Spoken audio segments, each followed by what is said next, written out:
Et Seigneur Dieu de gloire, tu l'as voulu aussi que nous commencions cette semaine qui va commencer dans ta présence.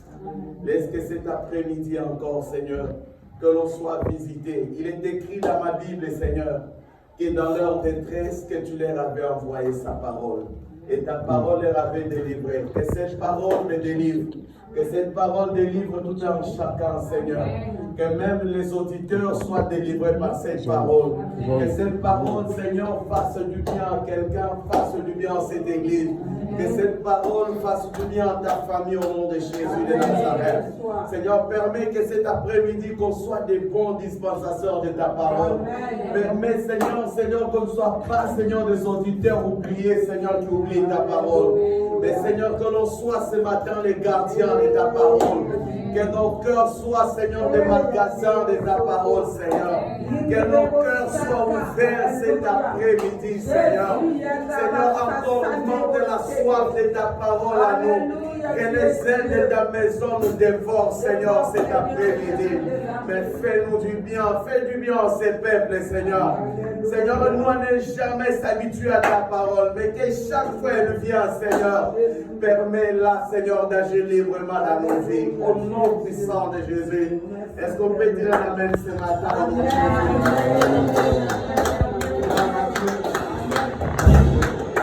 Que le Seigneur bénisse tout un chacun. Dis bonjour à celui, à celle qui est à côté de toi. Tu lui dis que Dieu puisse te bénir pleinement cet après-midi.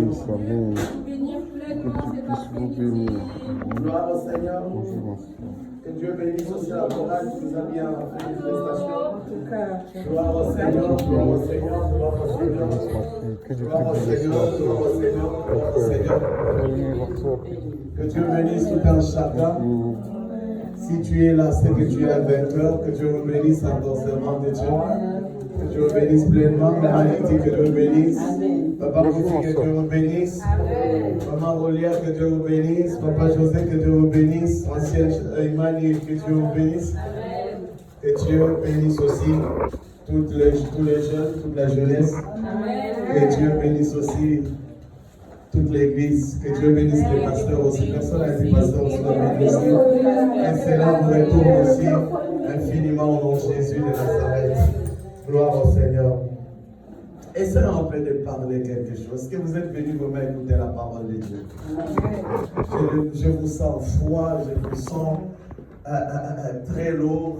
Vous savez, quand on va vraiment dans la maison du Seigneur, on doit être libre vraiment de tout. Vous savez, c'est le seul endroit, si tu vas à la CAF, tu vas les discuter pour tes droits. Si tu vas à la CELI, tu vas les discuter. Mais le seul endroit où on peut partir se réjouir, que c'est dans la maison du Seigneur. Amen. Tu peux aller au travail, tu es en colère, mais dans la maison du Seigneur. Pourquoi on n'a aucune raison d'être en colère? On n'a aucune raison d'être lourd.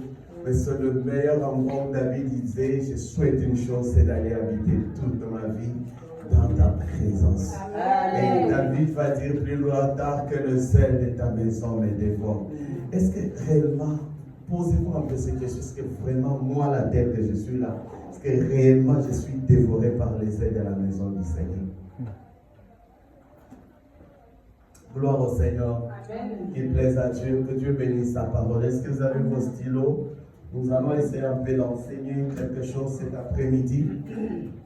Ça va vraiment nous faire encore vraiment beaucoup de bien et beaucoup de bien. Gloire soit rendue à Dieu pour cet après-midi.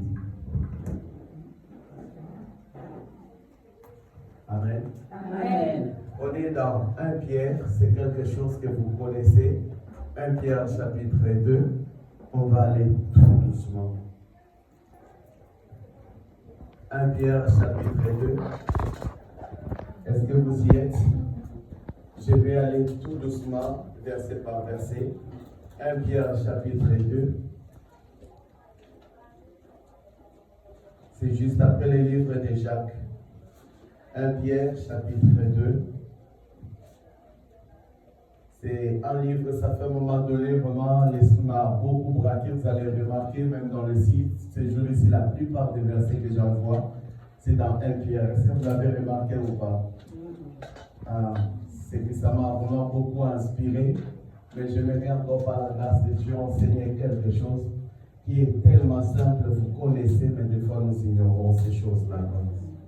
1 Pierre chapitre 2, écoutez, c'est Pierre fit partie un des disciples de Christ, et c'est celui qui avait écrit, mais il n'avait pas vraiment beaucoup écrit. Et une particularité de cet homme, c'était quoi? Il avait reçu la mission de s'adresser particulièrement à tous les circoncis, c'est-à-dire à tous les sauvés. Vous comprenez? Donc, et contrairement à Paul, Paul, lui, s'est beaucoup plus occupé des païens. Vous comprenez? Parce que vous devez comprendre une chose, même dans le ministère, qu'on n'est pas seulement appelé à prêcher pour prêcher ou à faire quelque chose, mais on doit comprendre réellement quel est notre rôle. C'est comme dans un corps humain, il y a les bras. Le bras a son rôle, la jambe a son rôle, la bouche aussi a son rôle, les yeux ont leur rôle. Vous comprenez? De la même que lorsque tu es sauvé, peut-être tu es une main dans l'église. Peut-être tu es une bouche de l'Éternel. Quelqu'un le mérite. Donc vous comprenez, c'est là où vous allez voir que l'appel, c'est quand tu commences à comprendre mais quel est le rôle pour lequel Dieu t'a sauvé. Donc il ne t'a pas sauvé pour te garder, être un chrétien seulement comme ça, ambulant comme l'ambulance. Non. Et tu es sauvé pour une mission. Dis un peu à ton voisin, tu as une mission. Qu'est-ce que tu es là? Le problème, vous allez voir que nous savons tous la mission du Seigneur pour laquelle Dieu nous a sauvés. C'est ce qui fait que quelque part, les gens sont vraiment perdus dans les corps de Christ. C'est pour cela que vous allez voir, les gens ne s'en sortent pas. Et non seulement ça, mais vous allez voir pourquoi les gens font des bêtises aussi dans les corps de Christ. Parce qu'ils ne connaissent pas les rôles pour lesquels Dieu les a sauvés. Je te pose cette question, est-ce que tu connais les rôles pour lesquels Dieu t'a sauvé? Est-ce que tu les connais ou pas? C'est pour cela que vous allez voir que les choses de Dieu, les gens prient, mais la tête n'y est pas. Vrai ou faux? On va essayer un peu de parler de ces choses-là terre à terre. Mais l'apôtre Pierre, comme il s'était adressé à des convertis que nous sommes, c'est que cette lettre-là nous arrive cet après-midi. Amen. Amen. Et cette lettre-là nous arrive cet après-midi. Écoutez, on va aller tout doucement. Il dit quelque chose que j'aime bien. Il dit, rejetant, est-ce que vous l'avez dans vos Bibles? Rejetant donc toute malice, suivez, rejetant toute malice et toute ruse, la dissimulation, l'envie et toute médisance. Il dit, rejetant toutes sortes de malice. Frères, sœurs, essayons de comprendre une chose ce soir. Pourquoi nos vies ne sont pas efficaces avec le Seigneur? Parce que on est en train de vivre soi-disant des chrétiens, mais on n'a pas totalement rejeté les œuvres de ténèbres. Quelqu'un m'accompagne avec un amen. Amen. C'est ce qui fait que le cœur, en réalité, tu as reçu Jésus de l'apparence. Tu ne l'as pas reçu réellement de cœur parce qu'il transforme les cœurs. Tu ne peux pas faire vivre Jésus là où il y a les ténèbres qui sont en train de régner. Tu ne peux pas. Tu ne peux pas t'auto-proclamer enfant de Dieu. Moi, le premier, je suis aussi enfant de Dieu. Il dit rejetant. Est-ce que tu as totalement rejeté les choses des ténèbres ou pas? Tant qu'on ne peut pas encore rejeter, vous savez, la reconversion, c'est ce que quelqu'un dit non à ce qui est des ténèbres, il rejette les ténèbres, il accepte la lumière. La Bible est en train de dire dans Apocalypse 3, il dit 3, 15, il est en train de dire que c'est lui qui est ni chaud, ni froid, donc Dieu refuse la tiédeur. Vous êtes d'accord? Oui. Là, l'apôtre Pierre va être très dur, en train de cogner réellement la conversion. Il dit cogner réellement la repentance. Il dit rejetant. Parce que si tu ne rejettes pas, tu ne peux pas être régénéré par le Saint-Esprit. Vous allez voir, nos cœurs n'ont pas encore rejeté. Peut-être qu'il n'a pas été trop expressif, mais par le Saint-Esprit, on peut comprendre. Vous allez voir, il y a encore le manque de pardon dans nos cœurs. Tant de haine dans le cœur, vous voyez ce cœur-là, il peut passer des heures et des heures dans la présence de Dieu.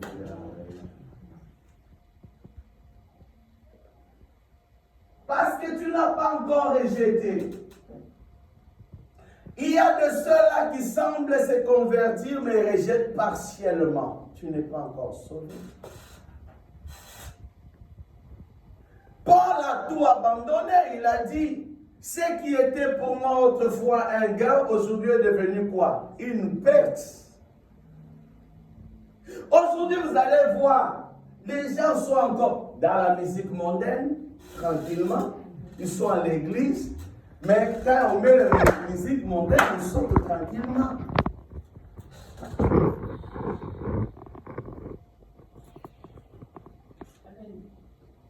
Vous allez voir qu'aujourd'hui, les gens sont en train de vivre conformément au monde. La Bible déclare, ne vous conformez pas au siècle présent. Vous vous conformez à quoi? Ou autrement dit, vous êtes devenus des copies collant de quoi? De votre famille. Votre famille peut être la même.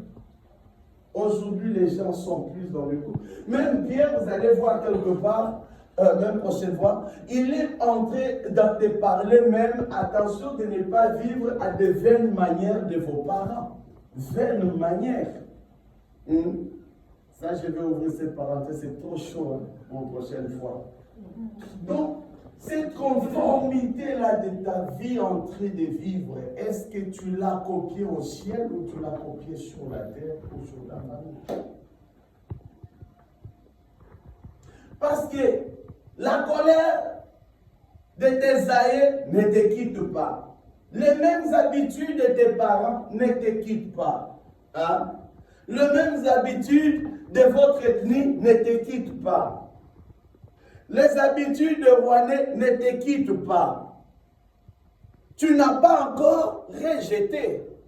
C'est par le rejet qu'on peut aussi savoir que réellement tu as gagné. Parce que tu ne peux pas gagner Christ si tu n'as pas rejeté Satan. Quelqu'un m'accompagne avec un amen. Vous voyez un peu. Tu ne peux pas gagner Christ si tu n'as pas rejeté Satan. La Bible dit tu ne peux pas servir deux maîtres à la fois. Hein? Il faut que tu haïsses un. Tu ne peux pas mélanger.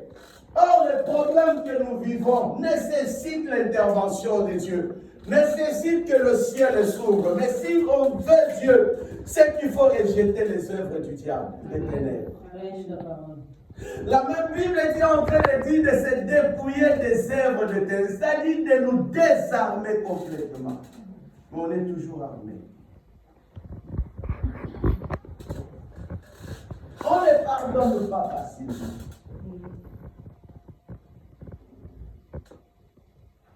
Ça, ce n'est pas moi.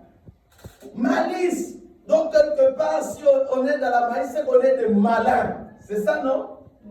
J'ai mal parlé, Olia. C'est ça, non? C'est lui qui fait la malice. Comment on l'appelle?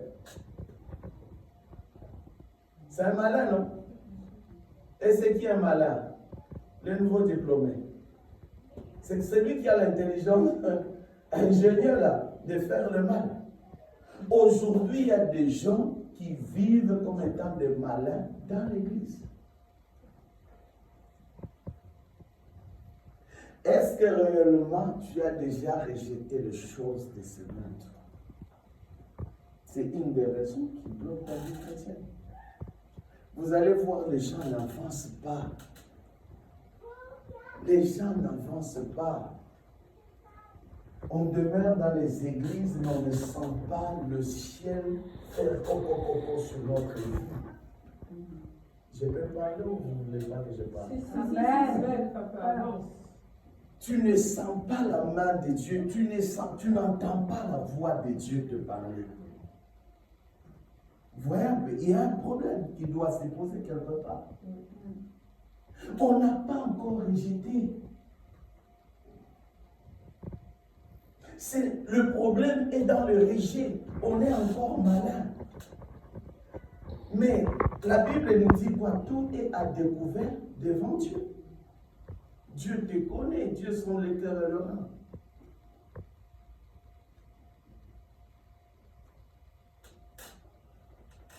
La Bible déclare, répondez-vous, quand le royaume des cieux est proche. On est encore très malin. Mais quand on est encore très malin, ça voulait dire quoi? Et la Bible va encore parler de la ruse. On est trop rusé, capable à faire le mal. Donc on sent de plus en plus le diable plus permanent dans notre cœur que Dieu lui-même. On s'est boudé. On sait critiquer, on sait mentir, on sait tout faire, on sait faire la cachotterie. On sait faire quoi encore? Aidez-moi, non? Toutes sortes du mal. On sait injurier, on sait se moquer des autres. Ah, ne te moque pas de celui, de celle qui est à côté de toi. Tu ne sais pas de quoi est fait le lendemain. Amen. Vous ne voulez pas tous dire un amen? Amen. Dis pas ton voisin, ne te moque pas de moi. Dis-lui, je t'aiderai demain. Vous ne voulez pas dire, vous ne voulez pas vous dire ça.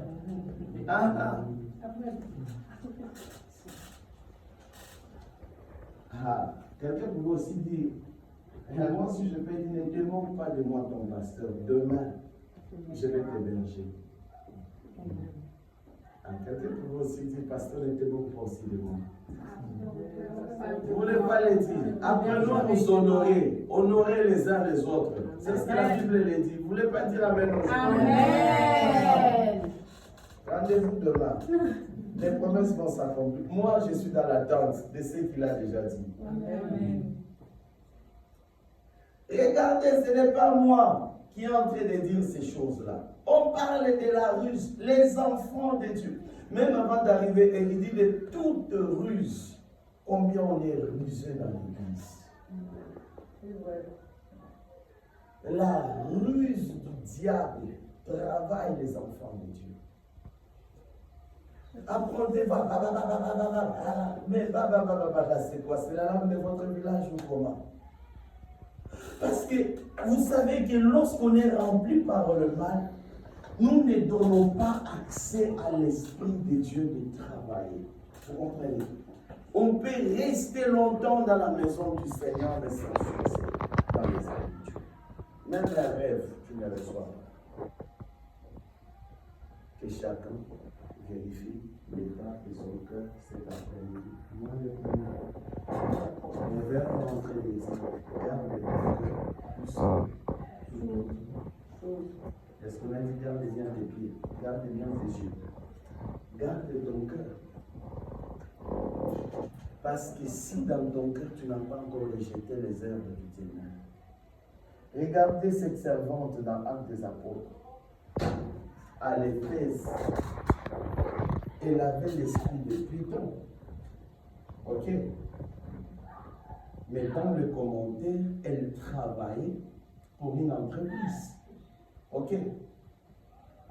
Mais est-ce qu'elle avait avoué ça devant les apôtres ou devant Dieu? Non. Elle avait son petit Python dans le cœur. Vous savez, je vais vous dire une chose. Il y a de ces choses que Dieu peut nous faire grâce, spirituellement, prophétiquement, Dieu nous ouvre les yeux, on voit. Mais il y a d'autres choses parce que la Bible dit c'est un miroir. Apprenez réellement, quand la parole est prêchée, c'est examiner devant cette parole. rejetez ce qui est déjà rejeté vous-même. Amen. Quand on parle, par exemple, tu es dans la ruse, abandonne la ruse, dis Seigneur, pardonne-moi, je te pardonne. Voyez un peu. Parce que les gens attendent toujours, il faut que le serviteur voit ça pour que j'abandonne. Mais non, Jésus peut venir là. Pas forcément qu'on voie toutes choses. Dieu peut nous faire grâce. C'est seulement que la grâce que peut Dieu disposer, non, je vais faire mon serviteur ça et ça et ça. Mais là où tu es capable toi-même d'abandonner la musique mondaine, des bois, par exemple, est-ce qu'il faut que vraiment qu'il y ait une prophétie pour que tu abandonnes? Hein? Mais ça, c'est déjà les livres de la loi, de la prophétie. Mais lorsque la lecture elle est faite, lorsque tu entends mes paroles, n'endurcis pas ton cœur. Vous comprenez? Changeons notre manière de vivre avec le Seigneur. Quand on vient à l'église, on entend une parole, ne vous tardez pas, n'endurcissez pas vos cœurs, mettons notre cœur, la parole de Dieu en pratique. Amen. C'est ce qui nous manque. Tout est ruse. Mais il parle aussi de la dissimulation. Tu peux m'aider, c'est quoi une dissimulation? Cachotterie, je sais pas. Cacher quelque chose, dissimuler.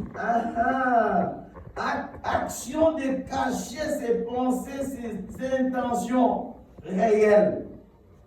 Caractère de quelqu'un qui agit avec hypocrisie.